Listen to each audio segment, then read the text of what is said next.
మరొక వింటేజ్ కలెక్షన్తో మళ్ళీ మేము ముందుకు వచ్చేసాను. ఇవి ప్యూర్ హ్యాండ్లూమ్స్ అన్నమాట. జామ్దాని వీవింగ్ మీద చాలా బాగుంటుంది. ఒకసారి చూడండి, ప్యూర్ ఖాదీ పైన జామ్దాని వీవింగ్ వస్తుంది. మనకి పిచ్ వై డిజైన్ అన్నమాట. ఆవు అలాగే లోటస్ ఫ్లవర్స్ ఎంత వెయిట్లెస్గా, చూస్తుంటే ఎంత కంఫర్ట్గా, ఎంత బాగున్నాయో థ్రెడ్స్ అవి. చూడండి, మనకి శారీ అంతా ఇలా పొట్టి వస్తుంది. మనకి ఏం బోర్డర్ ఏం రాదు, బోర్డర్ లెస్ అన్నమాట. మనకి పళ్ళునే బాగా హైలైట్ చేస్తారు.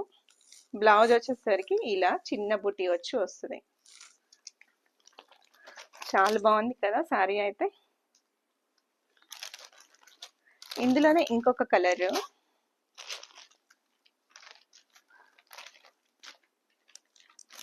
ఇది కూడా చాలా బాగుంది. మనకి గ్రీన్ అండ్ పింక్ కాంబినేషన్ వచ్చి, ఈ కలర్ కూడా చాలా డీసెంట్గా ఉంటుంది. హ్యాండ్లూమ్స్ ఇష్టపడే వాళ్ళకి ఈ శారీస్ చాలా బాగా నచ్చుతాయండి. సో ఈ శారీస్ మీకు కనుక కావాలంటే డూ మెసేజ్. ఈ ప్రైస్ వచ్చేసరికి 1850 రూపీస్. సో ఇంకెందుకు ఆలస్యం, ఇంత మంచి క్వాలిటీ శారీస్ని అస్సలు మిస్ చేసుకోవద్దు. Thank you. హ్యాండ్లూమ్స్ కాబట్టి కొంచెం ప్రైస్ ఎక్కువనే ఉంటుంది.